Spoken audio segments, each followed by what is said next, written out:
But in my journey, about 35 years in financial planning, investment, merchant banking, and the likes, I've just realized that as much as a lot of people, and I see those clients that make a significant amount of money, CEOs that we deal with upwards of R1 million a month, also see how they spend more than what they earn.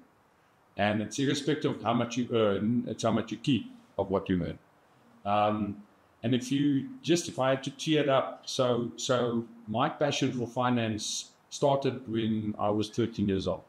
I'll give you a little bit of a history that's not on Instagram or bios or anything like that.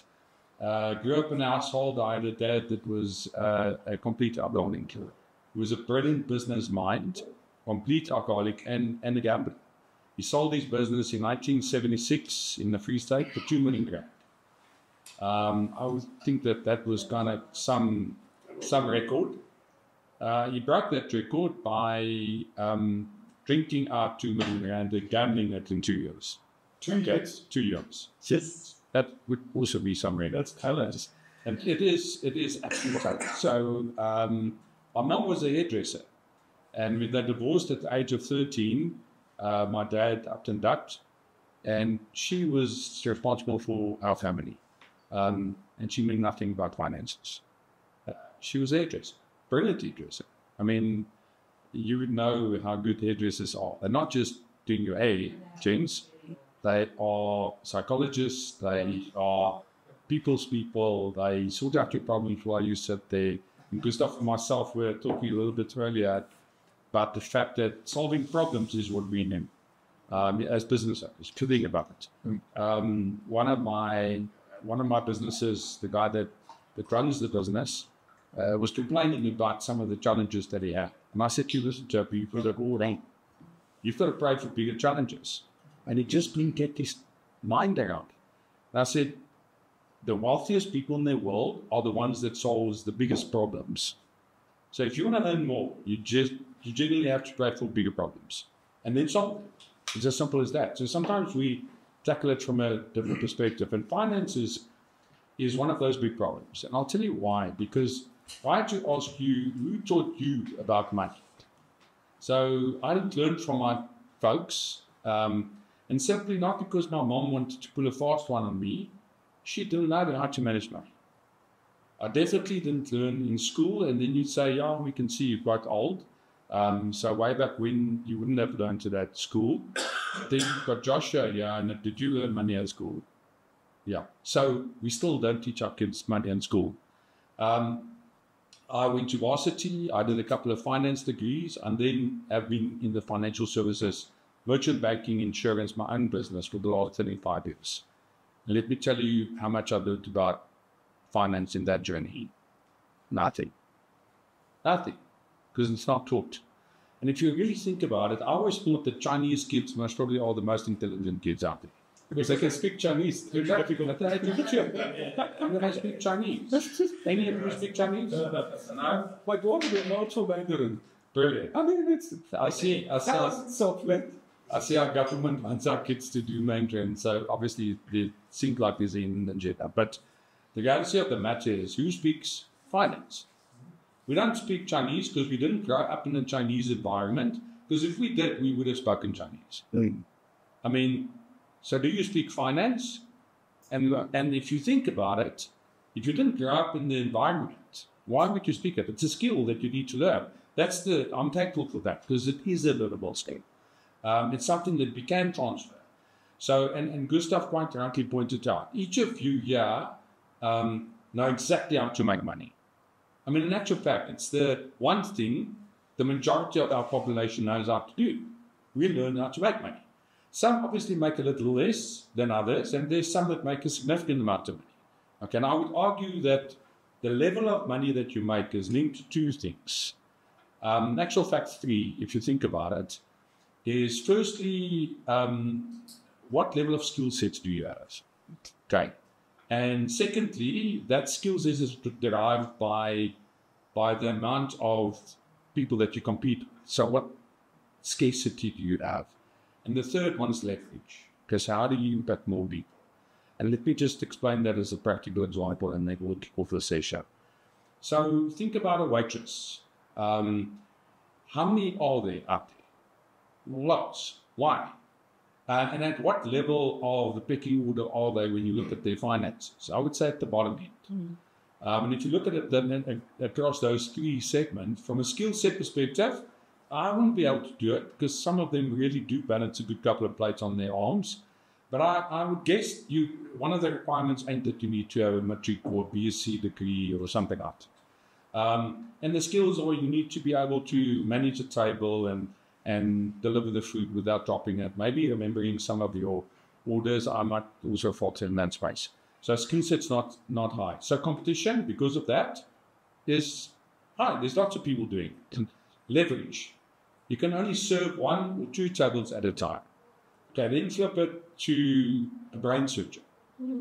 Okay, anyone here knows a brain surgeon personally? I don't.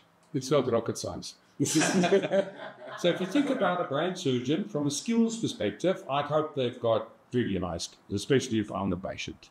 That incidentally drives to the fact that there's not a lot of competition. There's not a lot of brain surgeons. That's why only Dennis knows in this audience. Their problem, however, is leverage. How many brains can they operate on a time? Well, one, I would hope. Because I wouldn't want his focus to be in multitask and on different brains. But that's why, I mean, if you look at brain surgeons, they would earn most probably in South Africa, let's say 10 million rand. Okay, so skills, education and competition, and leverage. The third example, Bernie House. We all know him as a professional golfer in South Africa. And he was the first sportsman in South Africa that became a billionaire. Okay. Ernie doesn't have matric maths. In golf, that's really good because ideally you don't need to count far past 5. You need to keep it below that. Then sorry, you don't need to know more than 5. And ideally you would peak at about 3, and then he's done. But if you think about it from a skill set perspective, I mean, there's lots of golfers, there's lots of would-be professional golfers and only in their minds, but there's very few that can compete at his level skill set. Yeah. That immediately means that the competition is less. There's not a lot of people that do it. But what's counting in his favor, and that's why he earned 100 times more than brain surgeons, even though he doesn't have a matric, is the fact that leverage applies. Millions of people around the world can watch him play his trade. I can pay for that privilege, whether it's through a subscription or sponsorship or whatever. Okay, we are humans. And ideally in the world that we operate in, the skill set of wealth creation is the scarcity. A lot of people know how to earn income. How do you multiply that? Not 10 times, not 100 times, ideally 1,000 times. Okay. So with that, I want to bring it down to the lowest common denominator because Gustav did say, I like to simplify things. But it's more than just that, is that people think finance is a math issue. And maybe just to quickly check the audience here. Who here was a math genius? Or still is? Just by show of hands. Okay, I've got, unfortunately, good news and bad news. What do you want to hear first? Okay, the bad news is it's most probably because someone told you, or you told yourself, a lie, way back when you were young. Maybe it could have been a teacher, because sometimes we get that, but the chances are it's yourself that just convinced you that you're not a math genius. Okay, that's wrong, by the way. Okay, so you've been living with the lie. Okay, the very good news is, when we talk about finance, we're not talking about maths. We're more talking about the mind. In my 35 years, I've realized that people stumble across the wealth creation journey because of a lack of skills. That's learnable. You can learn it. But more so, emotion around money. Dave. Money is almost that thing. If someone around the bride, I mean, we would never. The gents definitely would. I mean, you might arrive in a smart car, but you're not going to tell someone about the bank balance and whether it's yours or the bank's, whether the house that you live in is actually yours or the bank's. We don't talk about these things. We'll talk about other stuff, politics and sex and obviously rugby, but we will not talk about money. Worse is, we won't talk about money in our inner sanctuary, husband and wife. 60% of divorces in South Africa, money is a driving factor, not the lack of communication around money, because you've never been taught these skills. As it is, communication is a very tough subject, if you think about it. In marriages, I found that Gustav taught me a whole host of things. I would like to introduce him next time. I'm going to have to do a great job at it because he's so multitask. But if you think about it, in terms of where we go from a communication perspective when opposites attract, I don't know if any of you have that experience. My wife is completely opposite. Okay, and guess what? Not just in the way that she communicates and our relationship is built, but the way we raised our kids. Definitely in the way that we do money. And that's why some of this friction happens even in a home environment. How more in a business environment? It's crazy. Let's talk about this. So I'm asking this question. If you could, you as an individual, because I remember my dreams, and I also remember how many of those dreams I cast apart. Just because life happened. I was boxed in, I did some things, and I think, it's most probably not relevant. Some of your dreams do change, but if you have a dream, it's important as an individual. If you're a CEO of a business, it's great. But I'd argue today that you also need to see yourself as an employee of a business. And then I'll talk you through that kind of thinking.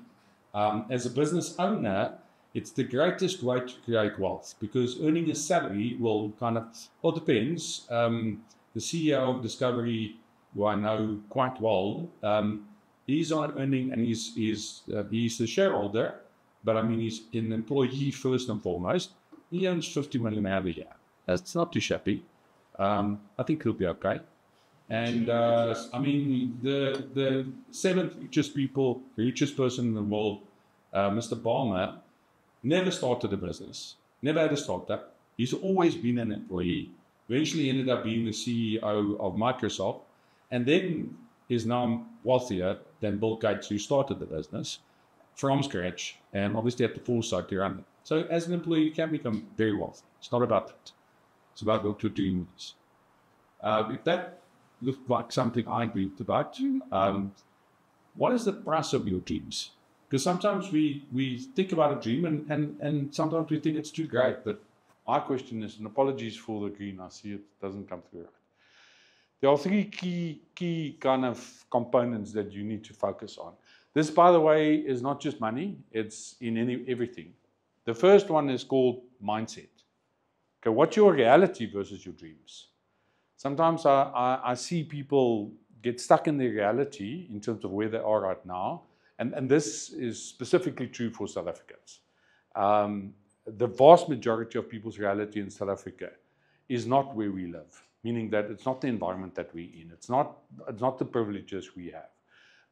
So what's your reality? And then what's your dreams? Because your dreams have this ability to pull you out of reality, because that's what it is that it's something greater and bigger than yourself. I call it Rich Brain, Poor Brain. I had the privilege to author a book with Dr. Kobus Neertling and Dr. Rasai Rutherford. And Kobus is well known, for those of you that know him, in terms of developing brain profiling tools. In actual fact, it's most probably ranked still as one of the top 10 in the world around that. So I convinced him to do a wealth brain profile. And so that you understand yourself better. What is your reality?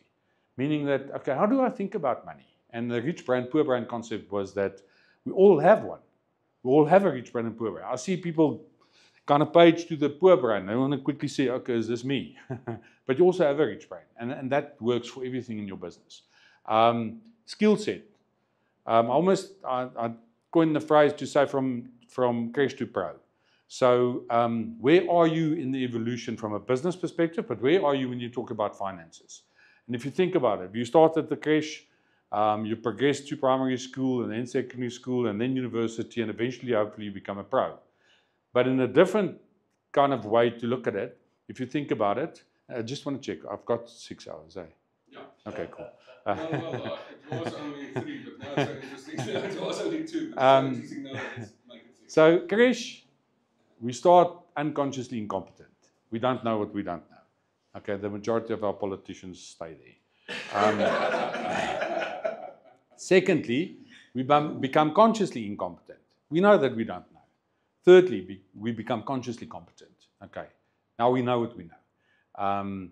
And I suppose Driekus, when he said they don't know what we know, is like they unconsciously incompetent, which could be true. Okay, consciously competent, then unconsciously competent. We don't know. I mean, if you drive here this morning and you think way back when you started driving, you had to think about these things. Firstly, I mean, I nearly killed my mom at the age of 13 when my dad left. I realized, okay, I'm the man of the house. And I said to her, listen, I should drive a car. Luckily, we lived in the Free State. And she said, no, you can't drive a car. I said, no, absolutely, I can drive a car. I'm a male. I've been watching you, and I know it's very easy. I can do it. I was unconsciously incompetent. It took me about 2 seconds flat to become consciously incompetent. Then I realized, oh, shucks. Okay, it's not just as easy as it looked. My hand-eye coordination, as much as I thought it was better than my mom, didn't work.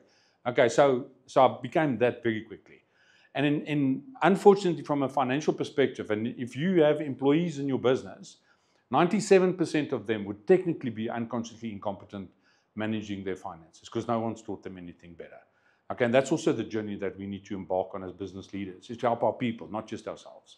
Our business is there as vehicles to create a difference in the world. And that difference starts at home with you and your family, and then the next step is your employees and their families. And the question is, how many of your people in your business will become millionaires? Okay, and if not, why not? And I'm not just talking about dishing out money, because money comes and goes. I mean, 60% of lotto winners will be worse off 5 years down the line than what they were when they won the money. Okay, and why? Because they never got the mindset of managing money. Money is not the issue, it's the mindset that we need to change. So, Cash to Pro, what are the drivers of success? And now is the planning matrix. I'm going to talk you through that. And then action set. Obviously, we know that you can think about all these things. If you don't do something, the result will speak for itself. A lot of people, if we talk about debt in South Africa, 70% of South Africans are over-debted. 70%. I mean, it's one of the highest numbers in the world. By the way, our government is one of the worst in the world. They're not setting a great example in terms of their over-indebtedness. We saw the budget speech last night or yesterday, and they need to do a whole host of things, and they will bugger it up. We can't rely on them, and this is just the truth, because they can't manage a business in the first instance.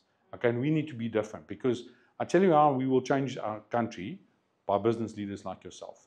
But then we need to be able to manage our money in a far greater way than what we've been doing it, because we need to contribute to society, not government. It can't be that expectation. I've got no expectation. I've got no emotional feeling around it, because I've realized a long time ago, if that's on me, not on them, I need to do something about it.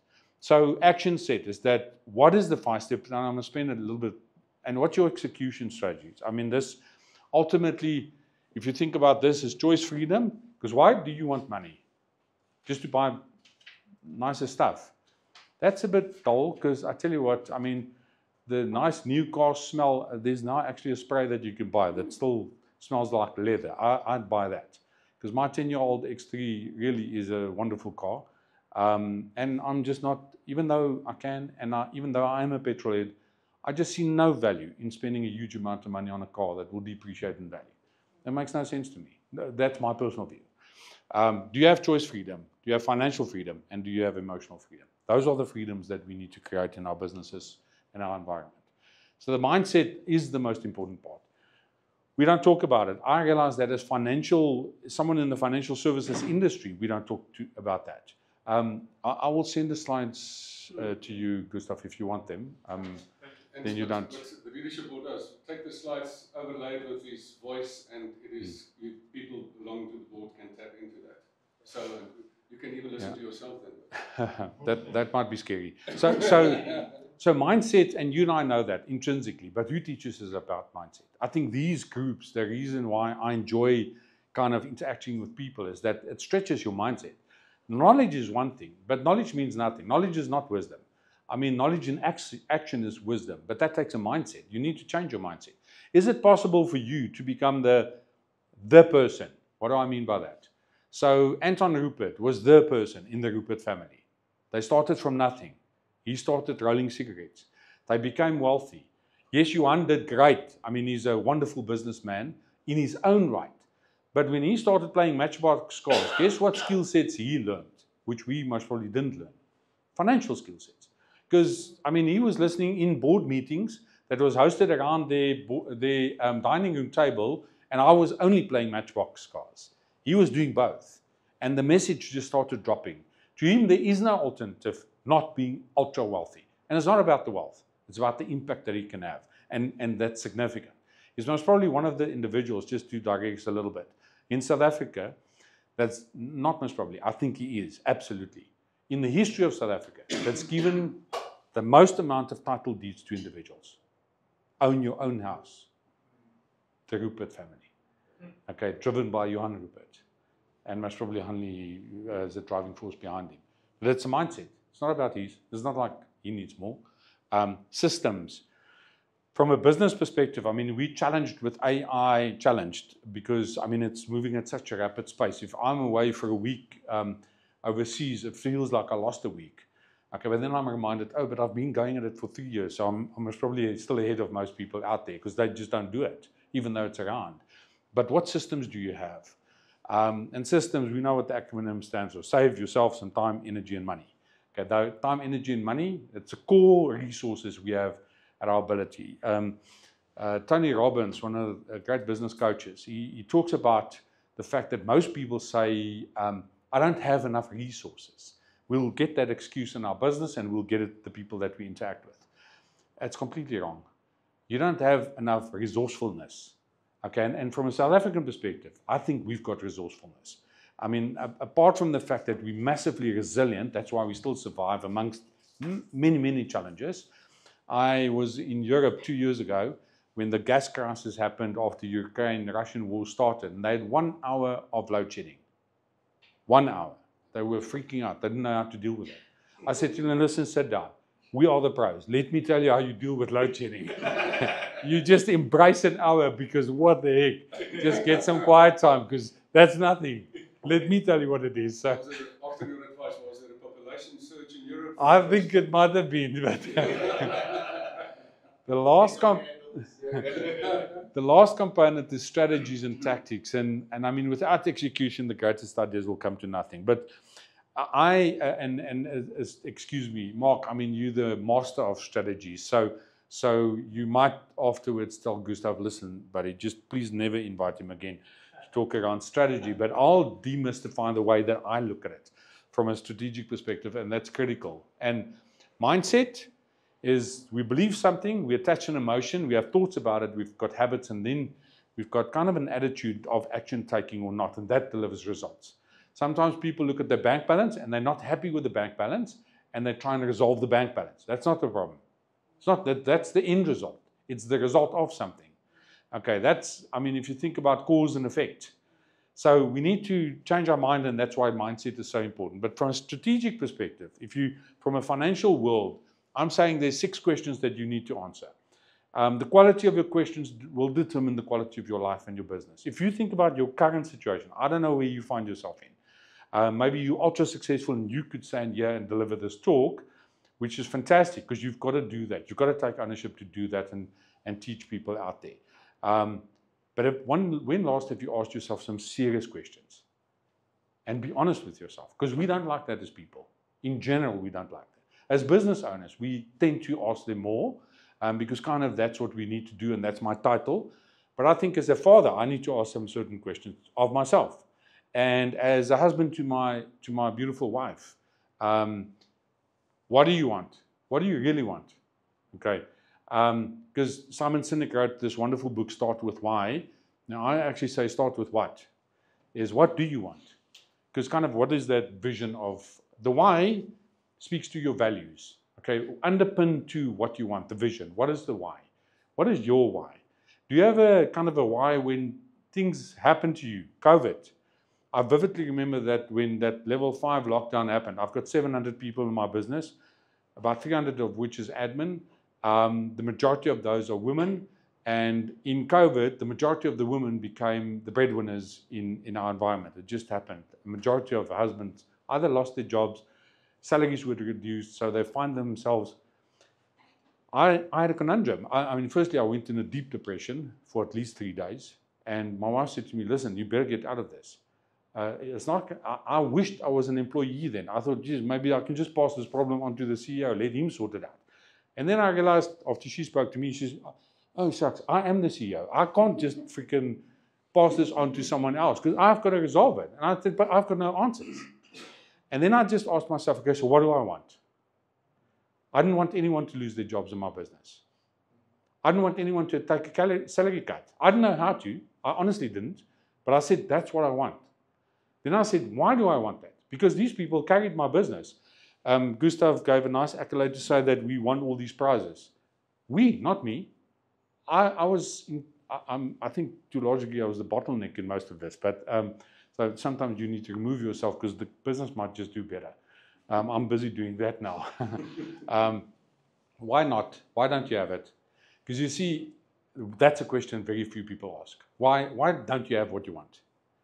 Because firstly, we'll think up some excuses. Oh no, the government or the economy, or I think I see the reserve banks here. We should pop in there and give them a couple of insights just on how we think about things. But I saw some opportunity. I'm still thinking how to leverage on that, but So why not?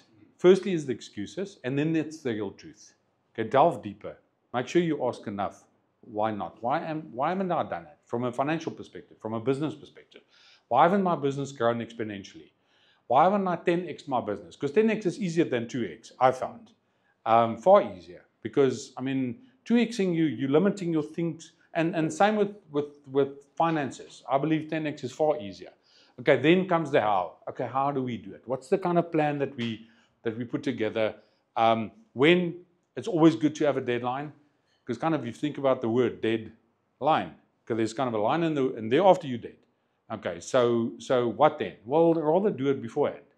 And then kind of know when you're successful. That feedback loop as to, okay, I pegged this what I wanted. I was very definitive about it. I want from a wealth perspective or income perspective or contribution perspective, that's what I want. Okay, how would I know that I actually reached it? And that becomes a feedback loop and you start changing significant amount of lives and system, people, process, and predictability. Why have a plan? Why have a business plan? Why have a wealth plan? Why have a financial plan in your business?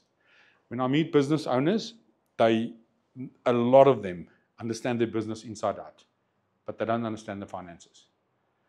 If I had to ask them, okay, where will you be 30 days, 90 days, 180 days from now, they can't tell me. The majority can't. And it's simply because they're so busy doing what they're good at, which is not running the finances, specifically if they have this idea that, listen, I'm not the finance guy. No, you are the finance guy.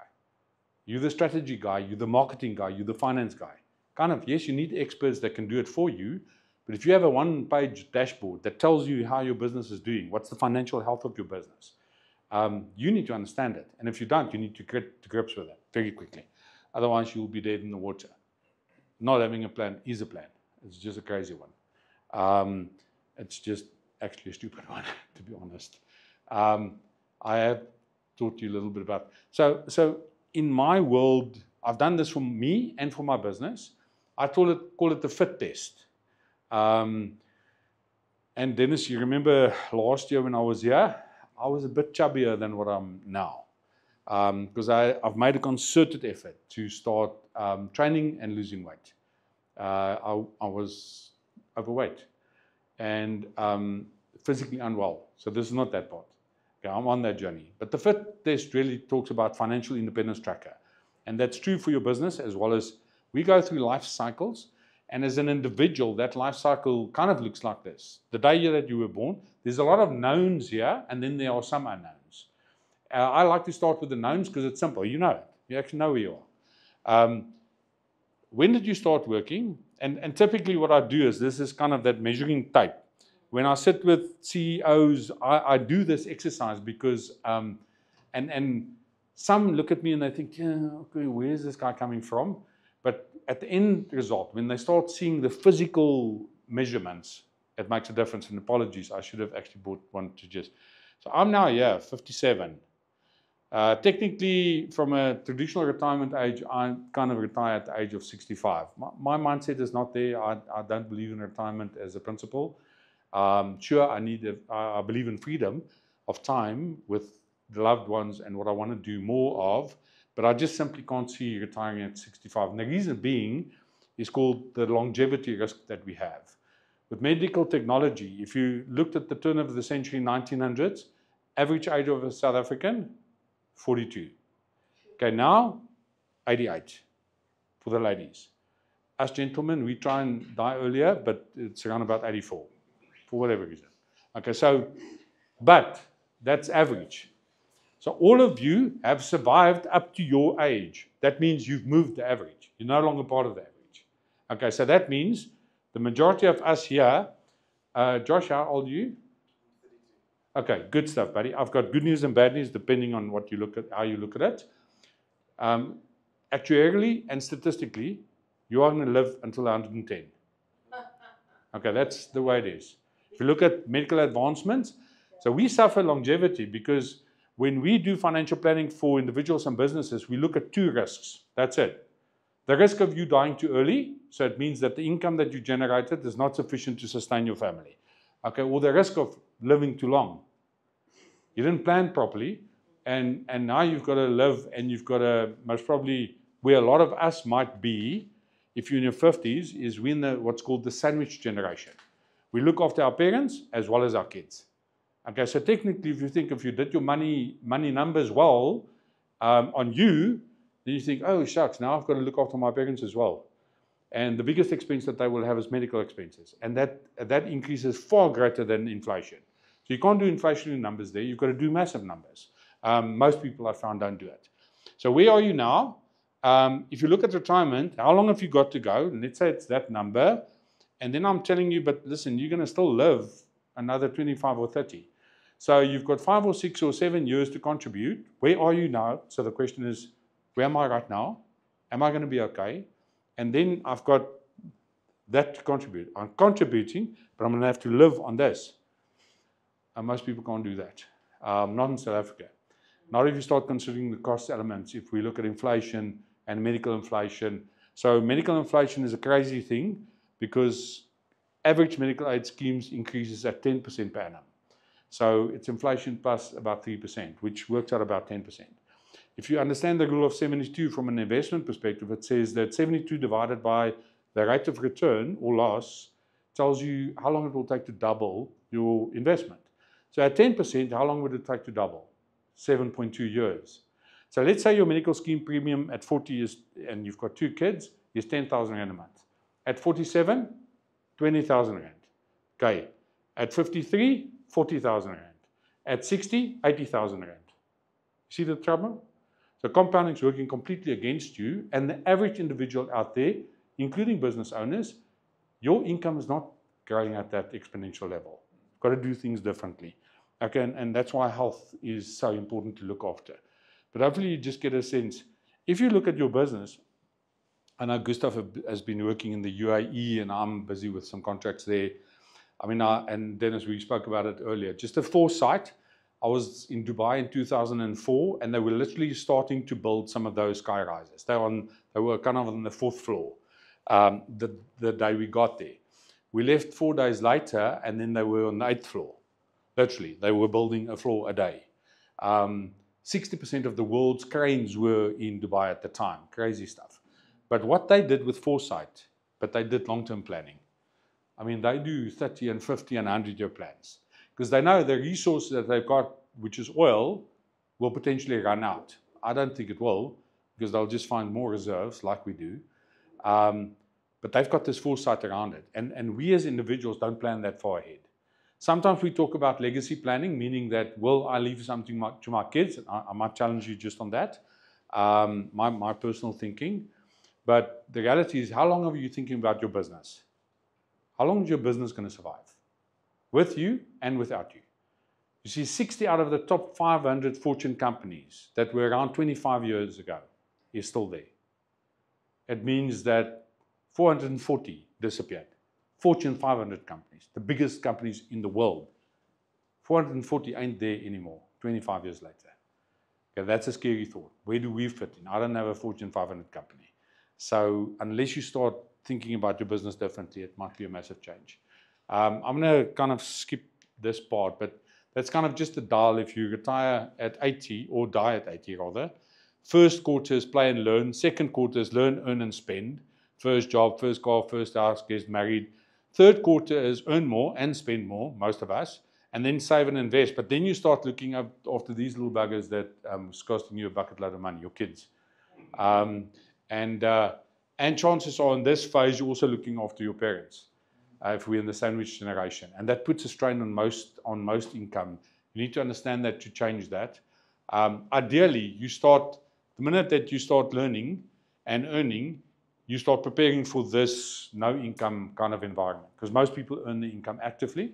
It means that you need to exchange time for money, and we need to, which by the way is the most powerful vehicle for wealth creation outside of business. You need to just apply that. You need to do something with it. Okay, so it's not how much you earn, it's how much you keep and what you do with what you keep. Okay, and it's not rocket science, by the way. 6-step flight plan, and I'm conscious of my time. So I want to take you through this, and this is relevant for at an individual level. And I mean, Gustav, with your permission, which I didn't ask for, but I did tell you, I wanted to flip it a bit around and focus on you as an individual and share some principles, because those principles are 100% applicable to your business. In the very first instance, what financial stage are you? Then I talk about money movement, your kind of, call it budget. In a business, it's called financials, income and expense state. The financial matrix, which says, okay, how do you apply that budget? And I'll talk a little bit about that. Then there's 3 core elements from a financial planning perspective. The one is risk, another one is debt, and the last one is retire. Okay, those are the 3 core elements that you need to get a grip of. So financial stage, these are, and apologies for the spelling error, which hopefully you wouldn't have picked up, but if you were like me, you would. We all start at foundation. Then we move into momentum, freedom, independence, and abundance.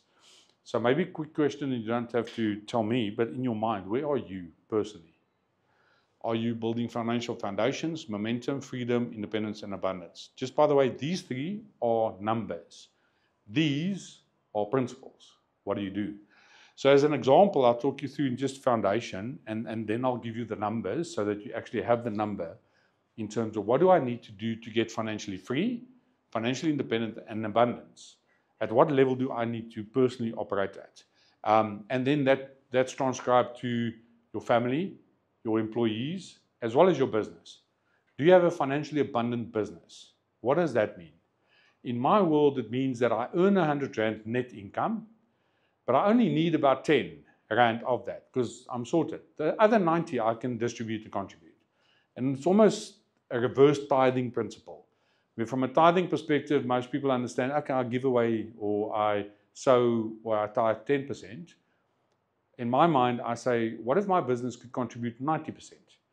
And how I do that kind of depends on the individual, but also at a personal level. That's kind of abundance in my world. So foundation, first thing I ask individuals is, do you have a will at an individual level? 70% of South Africans don't have a will. By the way, you can get it for free. If you don't have a will and you die what they call intestate, meaning that the state, who runs their money exceptionally well, will now also run your money. Okay, and do with it more or less what they want to.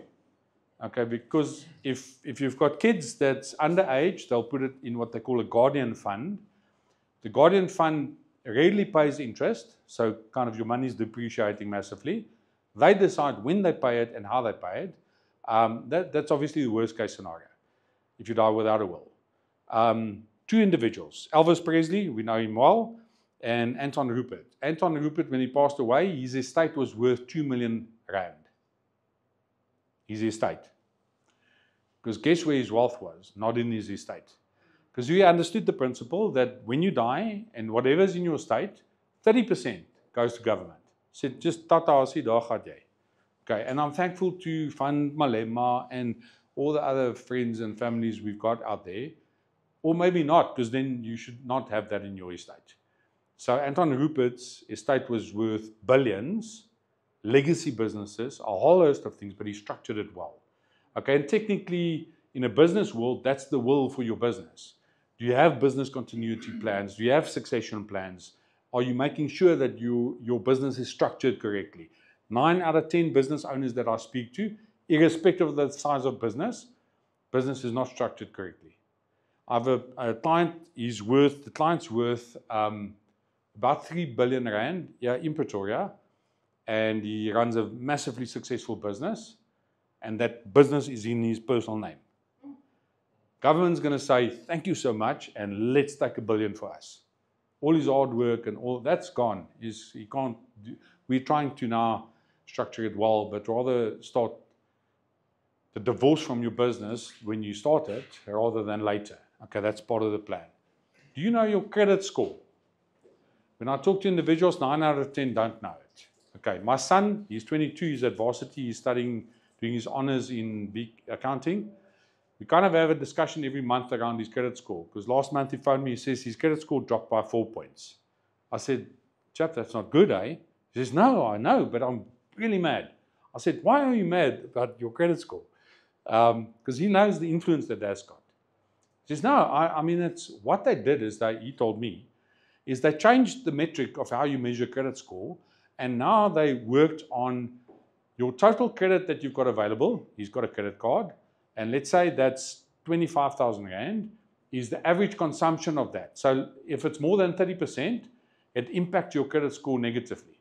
By the way, I don't agree with the metrics, but that's not relevant, because the financial services world, and when he wants to rent a property, which is going to happen next year, is going to ask the very first thing, what's your credit score?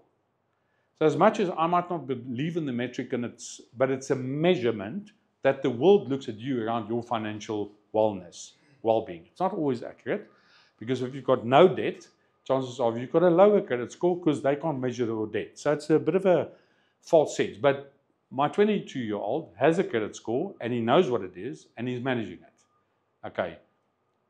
How many of your individuals that work for you do you think know their credit score? 1 out of 10. And that 1 out of 10 know it because they've been in financial distress and they needed to work out of it. The other 9 is oblivious. They don't really know. Question to your business is, what's your business credit score? Okay. So, by the way, will is for free, credit score is for free. Every month you get it. You kind of keep track of how am I doing. But what it also shows you in the digital, I mean, I'm still scared after the previous session around the cybersecurity, and one of which is, by the way, South Africa is the playpen for cyber crooks. Every single day, there's emails that reportedly come from me because I'm the CEO of the business, and they hack they hack our email addresses. So they download it, they send an email to everyone, and listen, please contact me quickly, I want to talk something, and then it's Wouter Gobbledygook at Gmail, something, whatever, email address. And then some people do what? They actually click on it after we've been educating them for so long. But the catch is that you and I as individuals, we are also massively exposed to cybercrime. You would have seen some of the latest stuff in terms of your package is ready for delivery, because they know now everyone does online shopping. And there's R6.36 that you need to pay. And zap, you enter it, guess how much they take. How much you got in your account. If it's 60,000, they'll take 60. Okay, so, and there's simple measurements to protect yourself. Credit score tells you, listen, there's been activity on your account that you might not have known about, and you can protect yourself. And it works for your business as well. Budget. Budget is really just a plan to purpose rands in your personal capacity and your business capacity. But budget's also got a kind of a swear word mentality. It's almost like a diet.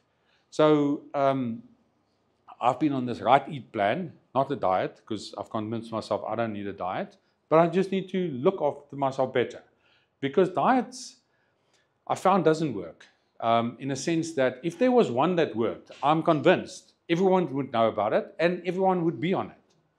I mean, why else would you do something that doesn't work? If you know it works, so there isn't one that works. No one is on one plan.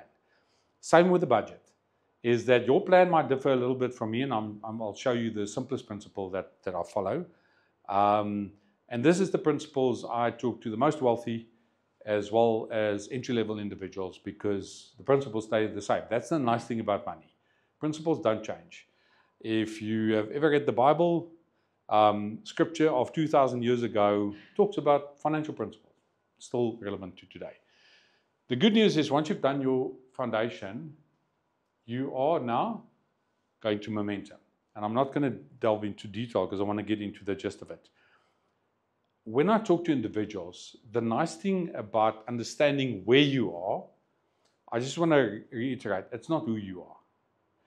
Because the emotions that come with foundation, if you're 20, it's fine. You should be at foundation. That's where you start building a house. But if you're 50 and you're still at foundation, guess what emotion is linked to that? Failure. Okay, and that's why we need to understand, listen, it's not who you are. It's just where you are. But once you know where you are, guess what the GPS does? And you know where you want to be. It can start directing you. From a business perspective, it's no different. If you understand where you are, and maybe you, I'm not saying you, but businesses out there are at foundation level. I've got a startup that I started 18 months ago.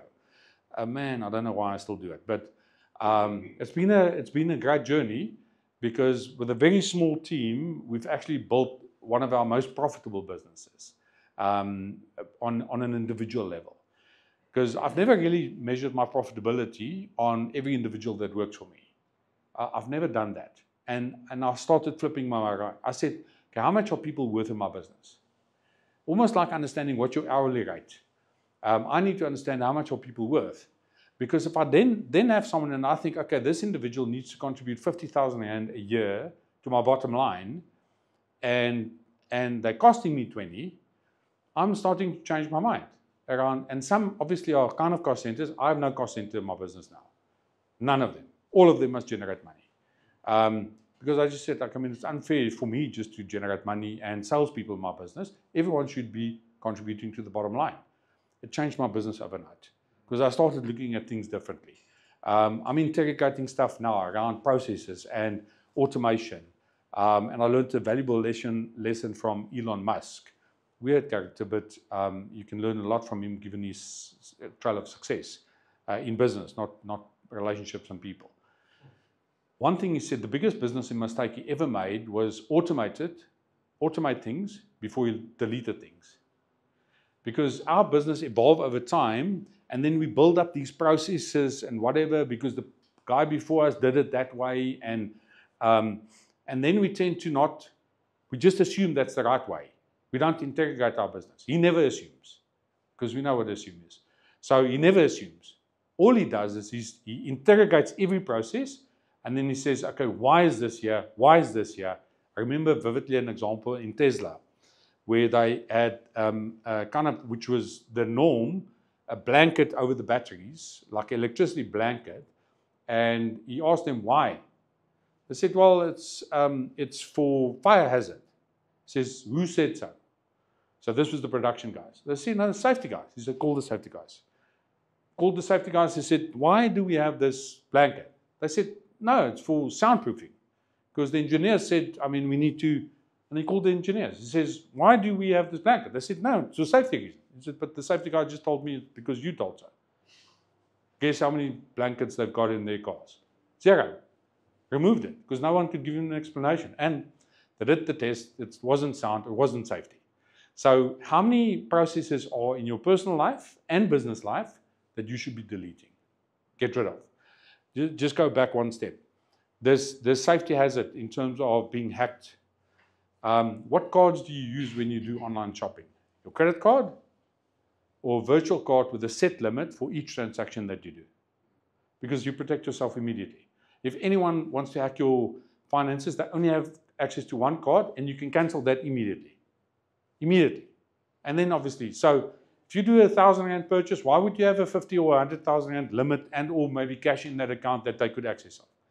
Don't do it. It's a simple system that you can implement. Delete stuff out of your life. Make sure your credit card's not available anywhere online. Remove it everywhere. Get that digital trace card. Okay, that's a protection mechanism financially, but understanding the environment that we're in. 10 years ago, we never had these security risks. Now we do.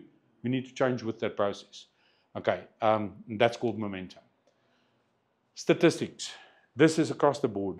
And yeah, statistics. Just before you go, yes. next slide, you said freedom, independence, and I'm going to get to that. numbers. Yeah, I'm going to get to the numbers. because each of us have a number. Our businesses also have a number, by the way. Okay, this is the horrible stats in South Africa, but it's also worldwide, I found out, is that 3% of people will become financially independent. So remember the 3 numbers: financial freedom, financial independence, financial abundance. I'll explain what independence means right now. 3, 15 will be on pension. So that means they're not financially independent, they're on pension, but the chances are they're going to become dependent on someone. Okay, they haven't made sufficient provision. 26, they have to work, not whether they want to or not. I want to work. Most of you want to work because you love what you do. But do you want to work 10 hours a day, 12 hours a day, 7 days a week? I don't. I mean, I've changed my lifestyle. But they have to work. They're dependent on it. They only have active income. So if they have no knowledge and they have no time to exchange, guess what? You don't earn any money. And 56 will be dependent. Dependent on family members, kids. I never want to be dependent on my kids. My folks were dependent on me. My in-laws were dependent on me. To me, it was a massive privilege. I mean, it was kind of some return that I gave for the wonderful input they had in my life. But I had the means to do it. In my family, our family in terms of in-laws as well as my family, we are 9 kids across the 2 families. I was the only one that could contribute financially. 8 couldn't, and still can't. I was privileged that I could, because I wouldn't want to see my family destitute. But this is the harsh reality. The question is, where are you? Where's your business? Where's the people in your business? Financial sound people worry less. It means they're productive more. Our businesses, I can tell you, the biggest worry for individuals in our business is finances. That finance becomes emotional. That emotion becomes the fact that they've got presenteeism. They're there, but they're not there. They're not contributing. I had a discussion with one of our business leaders, and she was talking about an individual, and she was also talking about salary increases. So this individual, I said, so really, if you think about it, how much of her time is she truly present and operating at full capacity? She said 50%. I said, good. We will reduce her salary by 50%. And I didn't mean that, but I said, she's not contributing. She's costing us money. So first you have a discussion with her, make her understand that she's costing us money. She's not getting an increase. But if she increases her output, that means she's got to learn more, she's got to get better skills, and she's got to contribute, but she's got to be there. Now, I know financial worries is one of the issues. So reducing her salary is going to put her deeper into the problems. Okay, but we need to manage that from a perspective. One thing is I need to up her financial literacy. She needs to understand how to manage money better because she doesn't. And that's a massive impact that we have. So financial independence, just want to leave it here because I want to get to the numbers, is not a date. Retirement, somehow, and the majority of us were convinced, I think, Josh, hopefully you not, that 65 was kind of the retirement date. Because somewhere someone decided. Now, that someone was an oak by the name of Otto von Bismarck. He was a Persian chancellor. So,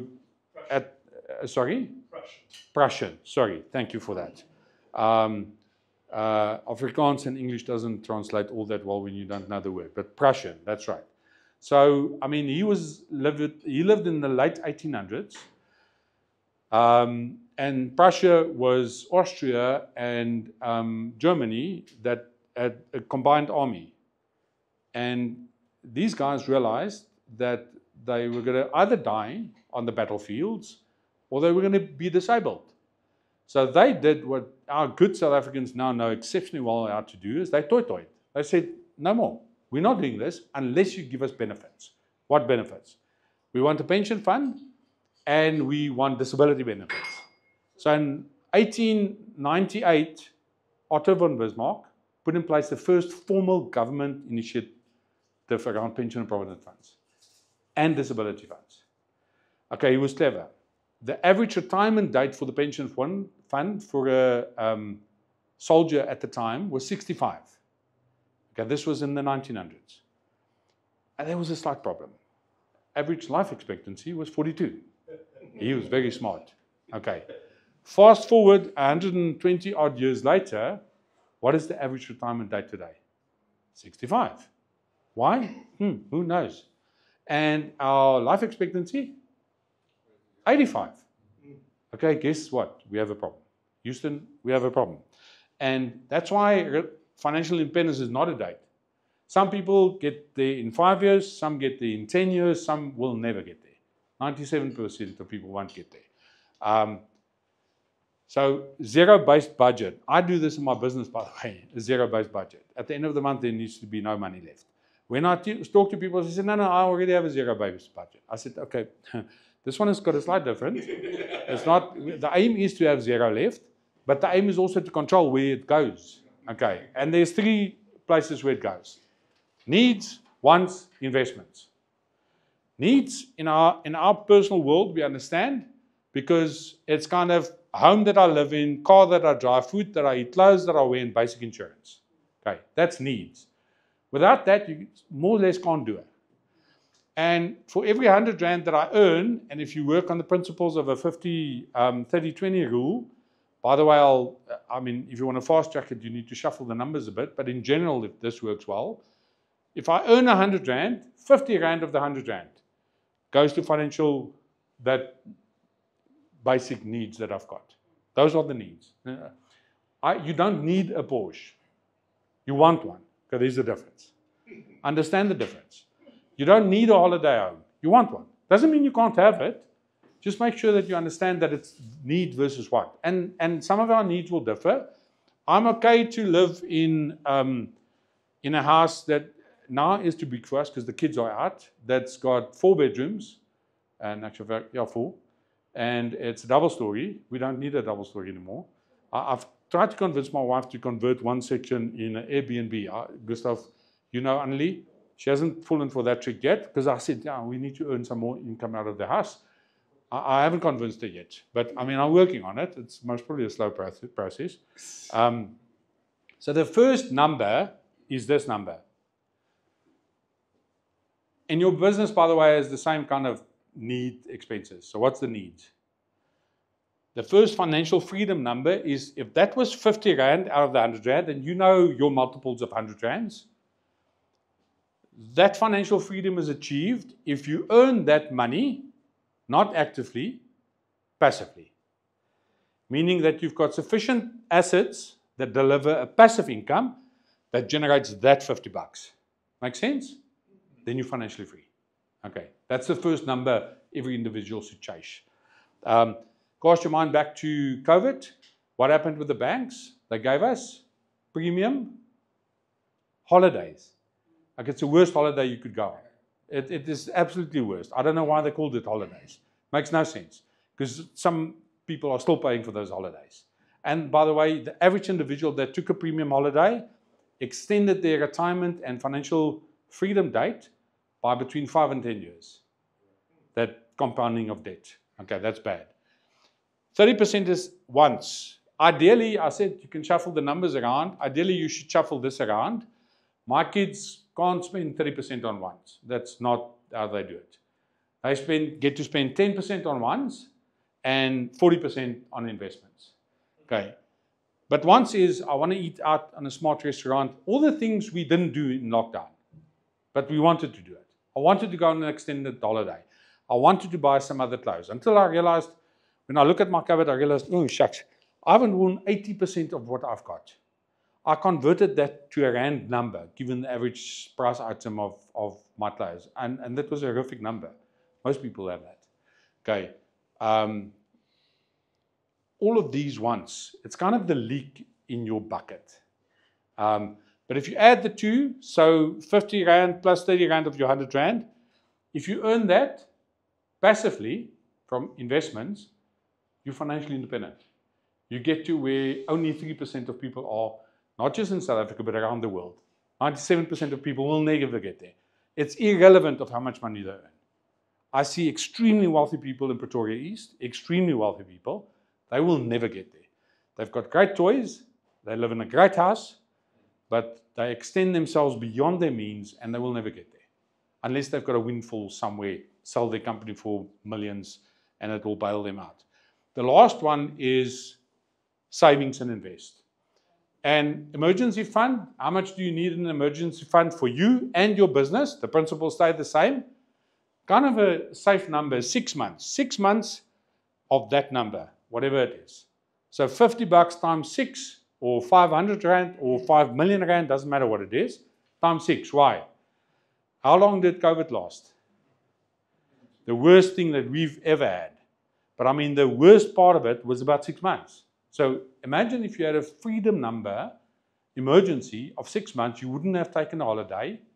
You would be 10 times better off than most South Africans. You will have accelerated your financial freedom journey, and that's also true for businesses. Most businesses did not have the cash flow to see themselves through a very tough time. By the way, we're now in that economic tsunami where COVID had us. Given if I look at businesses around us, and I deal with a lot of business owners, we have about individual clients, about 75,000 clients, 60% of them are business owners. So we see firsthand when trouble hits in those businesses, and we're in trouble. I see it from an economic perspective. People they've depleted their savings, they overextended from a debt perspective, and if you look at the borrowing rate in the bank's environment, our banks are throttling individuals, cancelling facilities for businesses, left, right, and centre. Cash flow is just dried up. So we've got to do something differently. Lurica, part of the boardroom, said the sales in the car industry the past 2 months is just way down. Is this part of this? Absolutely. People can't get more debt, but they're also thinking about it more. They think about purchases. End of last year, after our government of national unity was announced, and there was kind of things looked okay. We didn't have any additional major wars, certainly not trade wars. Now it's looking vastly different. Mr. Trump is with Elon Musk is throttling economic growth in America.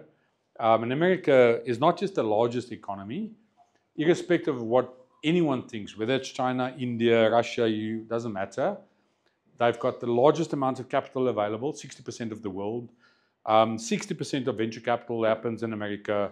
60% of innovation, irrespective of what we hear from, just AI, if you think about this DeepSeek, you must have heard about it, that came out of China, and they said they built it for $6 million. No, they didn't. It's just, they have 10,000 GPUs. A GPU costs 30,000 Rand. That in itself is a 30 billion Rand investment. So but we don't see through the wood, and we get emotionally involved because that's what money does, and the economy does that, and bad news does that. We become uncertain, but unless you sort it financially, those are just noise. When I talk to the largest asset manager, I had the privilege to talk to BlackRock. Larry Fink is the CEO of BlackRock, who's the largest asset manager in the world. They manage trillions of dollars. And the question was, so South African politics, Malema, and a whole host of these other things, what do you think about it? And he had kind of a doff look that said, no, nothing. We don't think about it. They don't think about it. That's just a blip. It's like it will go away. It's as long as South Africa can pay its bills, which we can still do, and we have done it's getting borderline now, but that we see as massive noise, or even load shedding, which if you think about it, for 270 odd days, we've had, the last couple of weeks intermittent, but it might have coincided with some budgets that was deleted and declined, and some other stuff, just to raise the noise again. Those things don't bother them, but it bothers us. From a business perspective, if you hear other businesses struggle and they don't do this, you think, oh shucks, maybe I need to hold on to my cash reserves. We had a lovely chat earlier about raising your profile, but before you generate income, you need to sell something, and before you sell, you need to market. And around the recession in the early 1930s, the companies that throttled their marketing spend, none of them are around. The companies that doubled up on marketing spend became part of the Fortune 500. That's it. In tough times, people need to know more about the solution that you provide, not less. And our general trend is, let me just hoard my cash and not spend. And it's not just about spend, it's smart spending. But it's also true for us as individuals. Emergency fund, savings. Savings is anything less than 3 years. Mark, thank you so much. Anything less than 3 years is savings. And that's saving for, not for a rainy day. You will never get rich by saving. That's simply impossible. Because when you save, you're not really worrying about the return of your savings. So it could be below kind of the average inflation rate, meaning that you're losing value. But that's not the principle of saving. Saving is there for emergency. It is there for something that's going to happen in the next year, 2 years, or even 3 years. What are kind of the big items that I'm going to spend? In a family setup, I'm going to pay for a wedding or a car for the kids or university spend. Okay, that's kind of savings. We have that in a liquid kind of environment that we don't really care about the return. Okay, you're going to get the best return, but that's not the principle of saving. Okay, so that's the difference. Debt is the biggest challenge in business as well. In business, it's a little bit different because, unfortunately, South Africans as individuals, if you think about our home loans, we don't get to claim back interest on our home loan. Where in America you can, but they've got a serious crisis now when you speak about debt. In South Africa we can't, unless that property is in a company where you can deduct expenses. Okay, and that comes back to structuring. Structuring allows you to do certain things. Investments, I'll talk a little bit about that. And in my kind of world, business as well as personal, there's a giving and a tithing element. And it's simply the way that I do it. I have firm beliefs about the fact that you can't receive with a closed hand, but you can with an open hand. And that's irrespective of when part of our giving in COVID was to make sure none of our people had a reduced salary. Not a single one had a reduction in salary. We didn't get rid of one person. If you ask me how, I still can't exactly tell you, but I think by grace. That's the answer I have. And this is a very simple way of looking at it. When people demystify kind of their budgets and their plans, personal and business, I see how the lights come on. Because then they start gaining traction. They give themselves a metric that they can measure and see how they achieve those. The financial matrix, this is key. So Robert Kiyosaki talks about a couple of things, but the financial matrix is really the 4 elements that drive personal income or personal financial well-being as well as business financial well-being. And the simplest thing is income. 2 elements of income, active and passive. The 97% that will not become financially independent is because they're reliant on active income.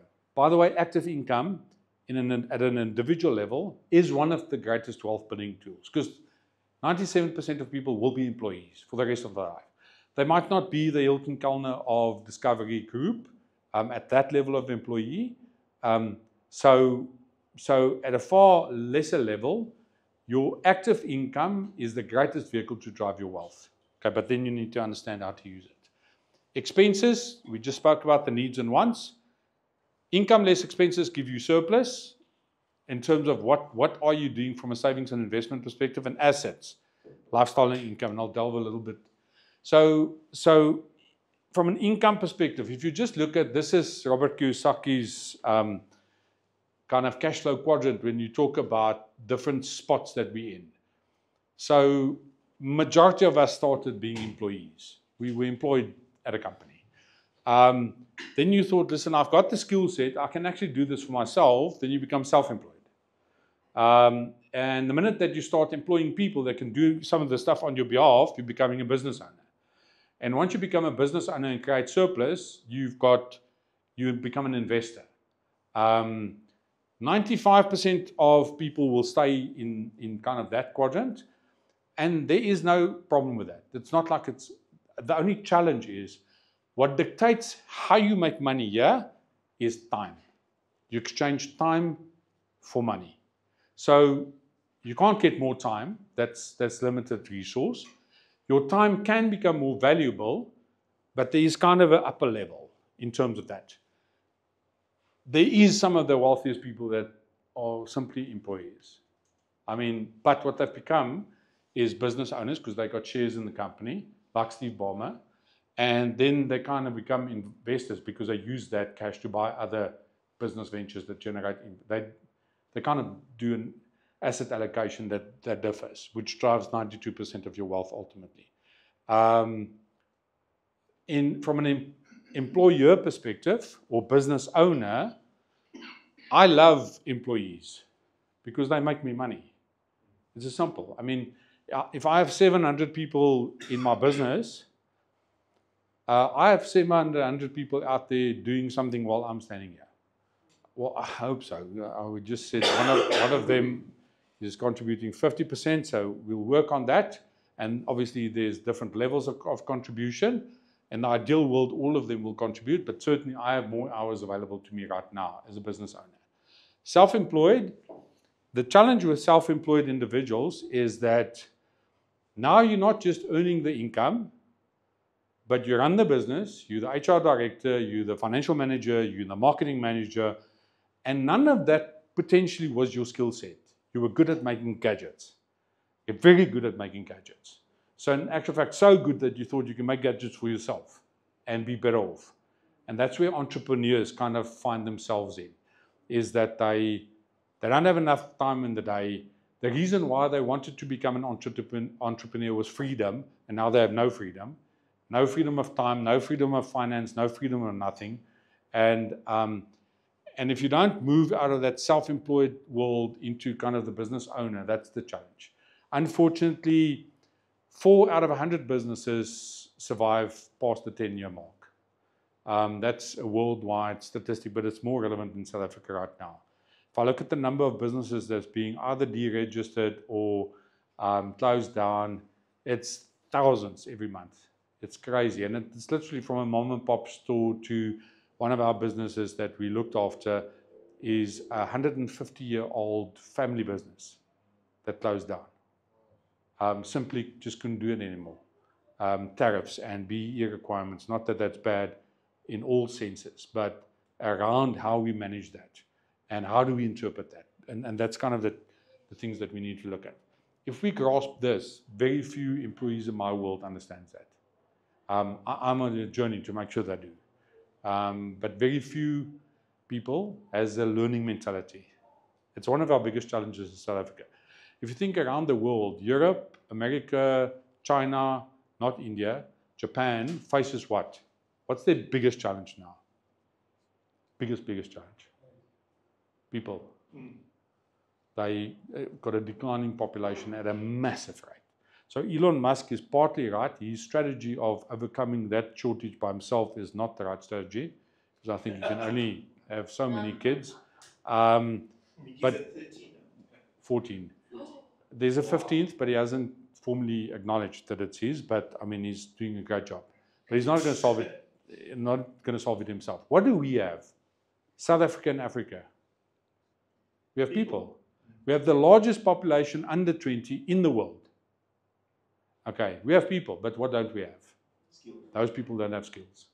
Okay, the good thing is, skills is learnable. It's teachable. But we must find that sweet spot, and that's, as business owners, what we need to do. I love Warren Buffett simply because he's got a way, him and his partner, Charlie Munger, who passed away at the age of 99. Charlie was organizing the biggest 100-year-old birthday party ever. And then he passed away 4 weeks before that. I think he still went out well. Warren still reads 6 books a day. He's one of the wealthiest people in the world. He reads 6 books. Charlie did the same thing. When they asked him why, he says, no, I still have more to learn. So you're here because you want to learn. And you don't learn about what me or anyone else say. You learn by taking 1 or 2 little things and say, okay, that is applicable to me. I will take that and I will go apply it in my business. And some way I will make sure that that makes a difference in my world. Needs, expenses, I spoke about that. Surplus from a savings and investment perspective. Savings, we understand. Investments, you invest in assets. That's it. So when you start out and you earn an income actively, who is the asset? You are. How do you become more valuable? Well, skills. How do you get skills? Learn. So that cycle is something that we need to endorse with not just ourselves, with our kids, as well as with our employees. Is that you want to earn more? I can tell you for a fact you need to learn more. There's no way you're going to earn more just for being around. It's not going to happen, not in my world. Okay, so assets, there's two types of assets, lifestyle and income generating assets. Lifestyle assets, typically your house is an asset. I know the likes of Robert Kiyosaki say, no, it's not, because it kind of is a liability, because it, in my world, I want to convince my wife, she doesn't buy this, by the way, yet, that our house that we live in must become an income generating asset. I'll quickly talk to you how you can do that, but so it's a house, as much as it appreciates hopefully in value if you bought it in the right spot, the car and everything else depreciates in value. Okay, if you use your car, like a lot of my salespeople, to earn an income, then it's an asset. Because as much as the asset is depreciating in value, what you do with the asset is increasing in value. Okay, you've got to look at it a couple of ways, and it's very simple to look at it that way. But the major reason for acquiring assets is so that they can generate an income down the line. And it generates an income in two basic ways. Physically an income. I have a property, I rent it out, I earn an income, net after all the costs and taxes. But also that property is appreciating in value, so it's got capital appreciation. So there's two ways to do that. In business, if you think about it, you earn a dividend out of your business, but for the same token, your business becomes more valuable over time. The problem with business owners is that when we look at our business as an asset, majority of business owners I speak to say they know the return that they get on their business, so they invest everything in their business. Until that return changes and the business becomes less valuable. And what they've done is they were so intricately linked their personal finances to their business finance that the minute that the business starts faltering, their personal situation also worsens. I see that across the board in South Africa. People that run great businesses. I'm busy acquiring a business right now. The individual is 62 years old. His succession plan was his son. Unfortunately, the son attracted an illness that can't be that anymore. And now he's going to sell his business. But the level of income that he's generating for that business and what I'm prepared to pay for it, he's going to make a healthy capital appreciation. That's going to be taxed because the business is in his own personal names. And we're looking at structuring it in ways that will benefit him, will be far less than the cash flow that he generated from the business. So now it's like he's got two kind of positions. Okay, do I hold on to the business where he's 62, he wants to start retiring, and generate that income, and how long can I do it? And then the question is very simply, okay, the business is in your personal name. If you die, what happens to the business? They're gone. Nothing. There's nothing left for your family. Okay, so yes, now, and what do we all think about death? It's not going to happen to me. I know it happens, but not to me. Definitely not now. Okay, we kind of have these guarantees in our head, but is that a guarantee? No, it's not. Unfortunately not. So what do we do about that? Okay, and that's assets. Sorry, and the minute that you start generating income, generating assets, what do? They start driving passive income. So just as a metric, at the age of 50, 50% of your income should be generated from passive income. Just a rule of thumb, 50%. Okay, because now suddenly you gain traction. On average, when I measure individuals in our world, I have 0.2% of individuals that at the age of 50 have 50% of the. So a lot of them, business owners, which is a cool place, rely on their business assets to kind of get them to financial freedom. I'm going to sell my business someday, and that's going to earn me millions, and I'll be okay. Okay, but the problem with that is you have no guarantees, none whatsoever. If you think about businesses that will be disrupted with AI and technologies that's come around in the last 3 years. I mean, I was playing yesterday around with just design work. I mean, Dennis, if you think about it, there are tools now that will render kind of the average designer gone now, not somewhere in the future, now. Great designers that use AI, they will still be around. Okay, and the same goes for businesses. One of my business units, I was unhappy with kind of the time that we took to deliver certain results. So I tasked them and I said, jot down every single thing that you do. I want to get an understanding of that. Every single thing that you do. That from start to end, that takes this amount of time. Because I think we're doing something wrong. I don't know, I'm not the subject matter expert, but intrinsically it wasn't right. I took that, I popped it into AI and said, you're a world-class system and production designer, and I want you to investigate, come up with proposals, and give me practical examples as to how I can implement this in my business to shorten this cycle. Currently, it takes us 6 weeks. How quick can we do it? Boom. Came back with the first answer. I refined it. Came back with the second answer. I refined that, the third answer. 6 weeks. It will now take us 5 days. If I implement that correctly. No rocket science. I don't have to build systems and things. Stuff that's already available. We're just not using it effectively. Okay. It means that someone might kind of lose a job. In my world, it won't, because I'll upskill them to do something else, because our business is growing, and that's what we need to do. That's assets. It will generate an income, but it will reduce my expenses.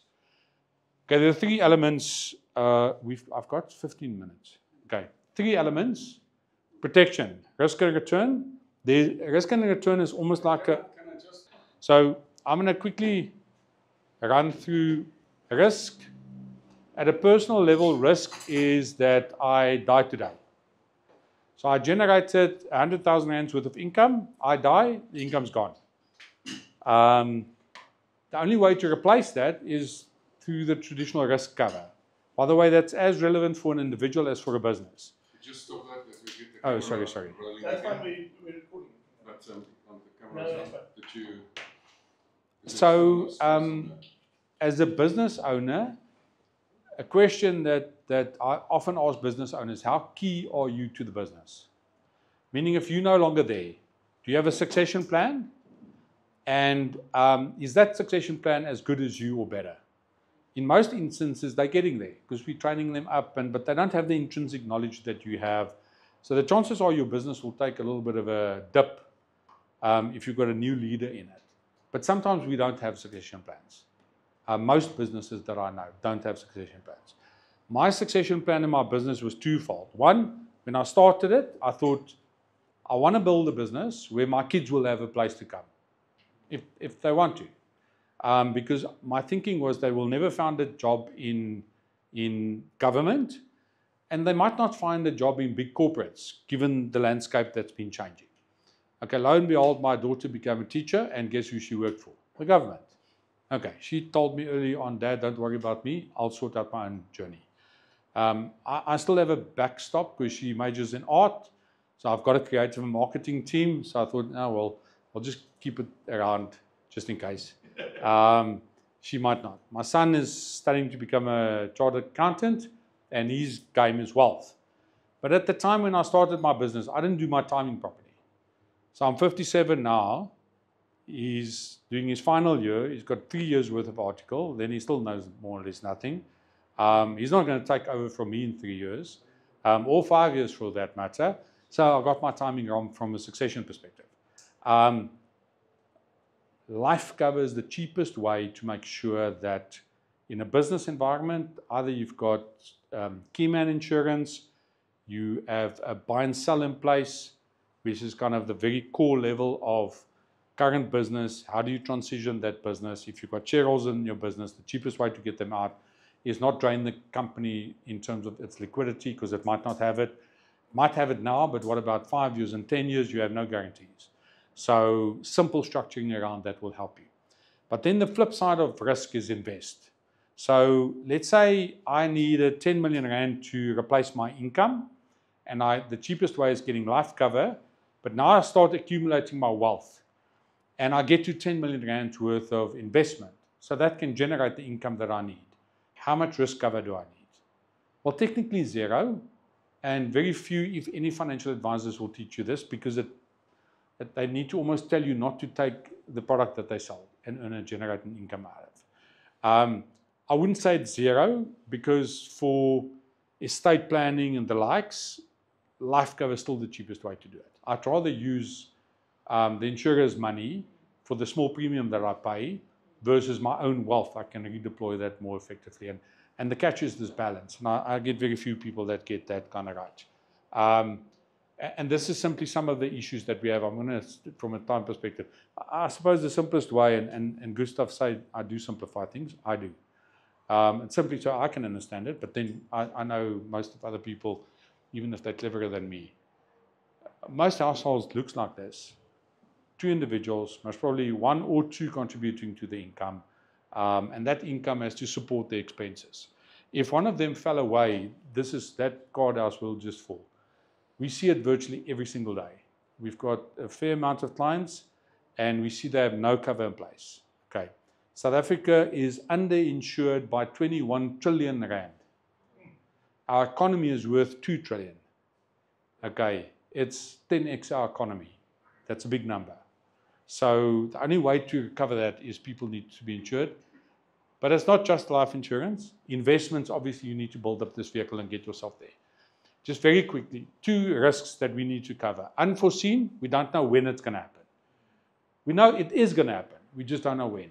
Like death, disability, dread disease. So you have a long-term unforeseen risk. It could happen today, but mostly we think it's going to happen. And then short-term, medical needs, income protection. I'm only temporarily disabled. I can't replace my income. How do I do that? And protecting assets. Foreseen, we know I need to kind of retire somewhere. Okay, so retirement is a foreseen risk. It is a risk because I still need to cover it somehow. That's where you need to understand your budget, what's your capital allocation and contributions that you make. And then from an investment perspective is that how much exposure do you need in market space? That will determine where you invest. If you don't want to take risk because you're not risk inclined, you kind of, the risk return type profile is not always 100% the truth. But the more risk you tend to take in investing in equity, which is very volatile at this point in time. By the way, if you looked at what's happened in the American markets, 9% down in the since January, 9% is massive. That's kind of a massive downward. But if you're not retiring now, it's not a problem. Because guess what? I've learned, certainly if I do, I'm on the bike, and you look forward to the downhill, I always think, oh, shucks, if what goes down must go up. There's an uphill coming. Okay, and the same goes with that. And obviously creating a passive income, which is critical. We're not really going to talk about debt, but 70% of South Africans and businesses are over indebted. And if I had to ask you, who taught you personally about debt? Most people can't tell me. Then I say, just to make it easier, who advertises about debt? Banks. Okay, so who taught you about debt? Banks. Okay, their version or your version? Something that will make them wealthy or you? Well, we know the answer. Them. Okay, so that's why that education is not a sound one, because we learn all the wrong things. At 13 years old, when I took my dad disappeared, I found my mom crying, and I thought it was us, asked her. She says, listen, this money thing, you have a home loan? I have no idea how it works. I said, don't worry, I'm the man of the house now. I lived in Viljoenskroon, small town in the Free State, and I went to see the bank manager. Okay, lo and behold, a 13-year-old is not allowed to see the bank manager in a small town. So I had to get a gap where his gatekeeper wasn't there, which was his assistant. She went on lunch. I had to hang around until that happened, and I zipped in. And he took his pen out. He says, because he thought I was there for a donation, which I wasn't. I said, I just don't understand something. We've got our home loan. How does this thing work? He was a bit annoyed. Obviously, I think at his PA for letting me get into his door.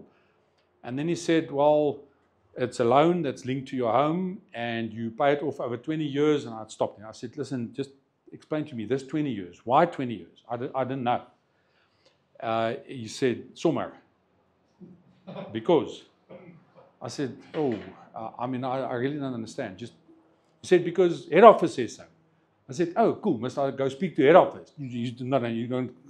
I imagine it wouldn't be great if a 13-year-old rocked up at the head office and said, daai oom het gesê ek moet toe kom. Okay, fast forward 45 odd years. If you had to speak to a bank manager now and ask him, listen, this home loan thing, how long do I have to pay it off? Now it's 20 or 30 years because they extended the lifetime because we're getting older. Their risk is less. What would he tell you? I would guess somewhere. Or head office said so. They have no answer. So we need to understand debt better. It means whether it's from a business. In business, if it's debt that accrues wealth and you make an investment and you get a proper, decent return, it's cool, but understand it. I have so few of our business owners that understand debt intimately and the bad part of debt. So get to know debt. Warren Buffett said, price is what you pay, value is what you get. So maybe quickly, I wanted to get to Gerard's question about M&A, just my view on it. But here's the simplest way that I've been talking to people that earn thousands of rands, hundreds of thousands of rands, and millions of rands per month, because it's just the principle doesn't change. You have a money well, your income, whether you generate it passively or actively, I mean, it's up to you. Then you have expenses. If you imagine a bucket with a lot of holes in, more expenses, more holes. So money goes into the bucket and the bucket leaks, and that bucket you need to use to fill your emergency bucket, by the way, which is just emergencies, your growth bucket, which is what you will retire eventually on, become financially independent, and your dream bucket. So I'll give you a link to my website if you want to download some free complimentary books. One of the books I wrote was, Would Driving a Porsche Change Your Life? Now, the reason why I could write about it is because I had one when I was very dof and young and kind of ambitious, but I thought I owed it to myself because I arrived, which I never did. I was ek vir die nom, absolutely. I was one of those weird youngsters in the Free State where everyone wanted the Ford tractor or something. I wanted the Porsche. I don't know why, but I wanted it. I suppose it was a reflection of, okay, I made it when it comes to wealth, because that was kind of a driving passion, and this is the reflection of it. Okay. Unbeknownst to me, it wasn't. Because a car or a house or a title doesn't change who you are. Intrinsically, you're the same person. I only realized that when I got into the car. And I sat there and I thought, yeah, it's a nice car. And then I had this dull feeling of, gee, okay, I didn't change. So I have to work hard on my son because he tries and follows that example of me, which I've been trying to talk him out of. Only because I think if you look at smart cars or anything else, you look at the car or the driver. He says, no, of course I look at the car. I said, remember that. No one's going to worry who drives the car. Only you. So depends on where you bought that car out of. I was kind of okay because I bought it out of my dream bucket. I had a property that I sold at the time. I wasn't too keen to buy another property. Nothing, I'll just buy it cash. Okay, another dumb move, but dumb on dumb. But it was kind of out of my dream bucket. If you mix up your buckets, you will never retire. The minute that you fill this bucket, it starts filling the growth bucket. And the growth bucket is the vehicle that you need to, where do I invest money? I'm not going to tell you invest in this share. I'm not. I don't understand your personal circumstances. I'm telling you that you should be invested in shares. Because historically, for the last 122 years in South Africa, shares have outperformed any other asset class. Okay. Should I only be invested in shares? No, you've got a business. Your business is a massive part of your investment portfolio. Don't let it be everything. Don't have your eggs all in one basket. Okay, you need to diversify because asset allocation, meaning the kind of diversity that I have in asset classes, business of which is one, drives 92% of your ultimate wealth creation opportunity. Okay, so you save something, you fill the emergency bucket, it starts putting in the growth bucket, and I'll tell you how you fill your dream bucket because sometimes this same goes for you. If you get return, I put 100 Rand in, I've got 10 bucks, 3 Rand I put in my dream bucket. The rest I reinvest. Power of compounding starts working for you. So if you look at traditional business owners, most of them reinvest almost 100% of the cash. I made that mistake in the early days. I reinvested everything I had. I didn't kind of spoil myself. Until I got to a point I thought, I'm working myself to death. I'm sacrificing my family time only to get nothing out of it. And I kind of built up a resentment. look after you and your family. That's where I said, as an employee, I demand a certain salary for the skills that I bring to the party. Pay it to yourself. Sort out the business finances kind of almost later. I know it sounds like an oxymoron, but if you don't look after your personal finances, your family relationship will suffer. Your business might be okay, but you will resent it ultimately, eventually. I found most business owners do. Okay, this is the example I gave you earlier, but it's just the power of compounding. 150 bucks, 10%, so 47 years. 10%, by the way, you don't need to go find risky assets. Warren Buffett is known as the best investor of all time. Okay, he's one of the top 5 richest people in the world, worth $150 billion. Guess what his average return was over the last 56 years in his business, Berkshire Hathaway? 19%. 19%. Which is still good. It's brilliant, Yeah. but it's not impossible. There's lots of investment opportunities in South Africa. Private equity investments, no one will invest if he's going to offer them 19%. So it's going to be way more. Okay, there's an opportunity to do that. I'm going to finish off with this one, and it's just that, what assets do I invest in?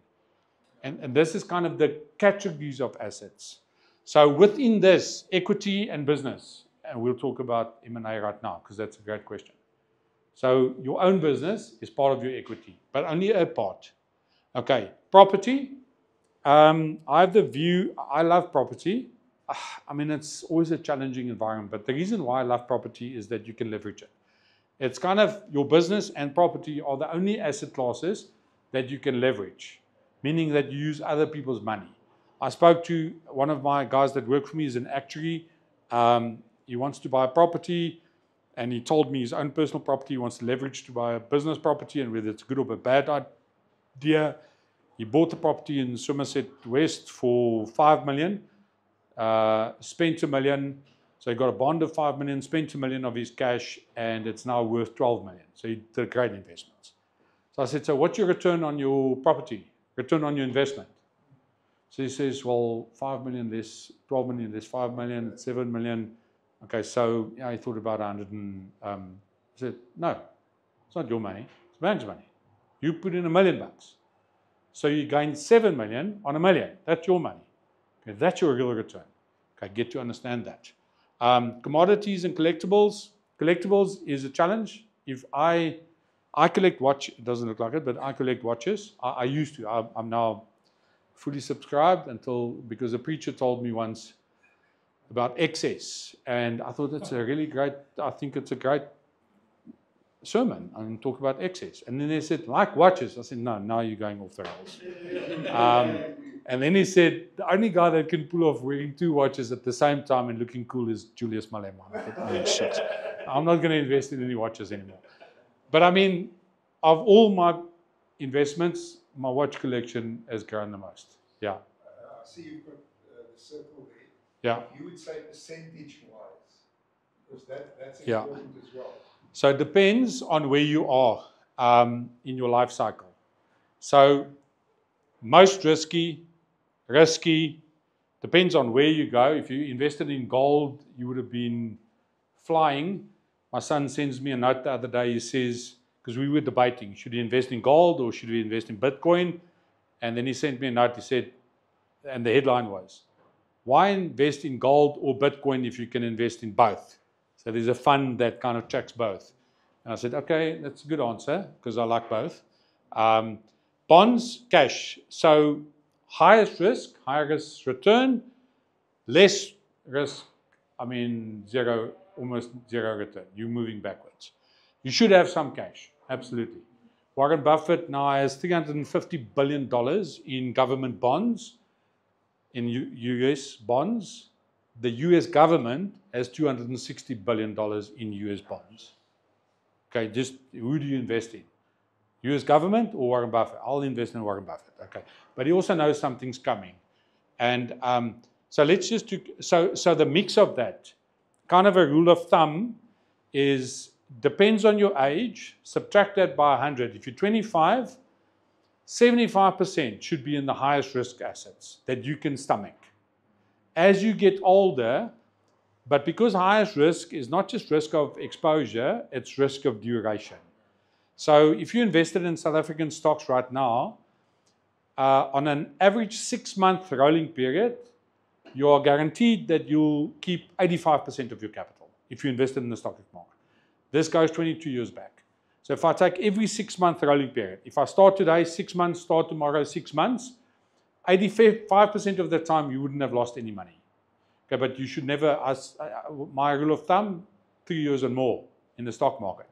If you invested in the stock market for the last 22 years, for 3 years, you have 100% capital guarantee in the equity market, 100%. So rolling 3 years, time sorts out volatility. Volatility is going up and down. The budget speech, people didn't like it. Okay, they sell shares on an emotional basis. Okay, but you're not going to do that today. You need to do it eventually, and that's the challenge. I'm thinking about our time, but I want to get to Gerard's question. So let me finish off. So I do this with kids, so apologies. I talk about Tom and Jerry because they know Tom and Jerry. So Tom came to one of the investment seminars. Tom is the Ordinary Millionaire. I also wrote a book about it, which you can download if you want to. Very basic financial tips. He started investing at the age of 21 and he invested $150 every month for 9 years. Then he stopped at the age of 30. Sorry, it says Jack, but it should be Jerry. And that's what he did. Jerry started investing at the age of 30. Tom had $19,000 that he invested. It was $1 million. And Jerry didn't start investing until 30. Also $150. He had to invest for 38 years up until the age of 67, and that's what he got.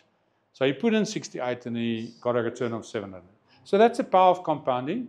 And if you, not Tom or Jerry, because you didn't even start at 30, hopefully most of you did, guess who can? Our kids can.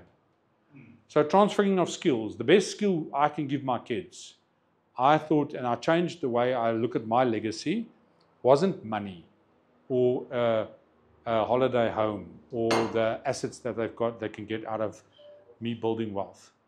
It's wealth building principles. Because the wealth can go, because something can happen, but the principles never go. If we had the opportunity to get Bill Gates, Warren Buffett, Mark Zuckerberg, Elon Musk, Jeff Bezos in this room, and we take away everything outside of this room, what would they still have? Knowledge. How to do it again. My argument is if it took them 10 or 20 or 30 years to do, they'll now do it in a year. Okay, that's the principles you and I need to learn. And moral of the story is start early. So I started to say, where are you? Question is, now you know your freedom number, independence number, and abundance number. If you know it for yourself, do you know it for your business? What is it?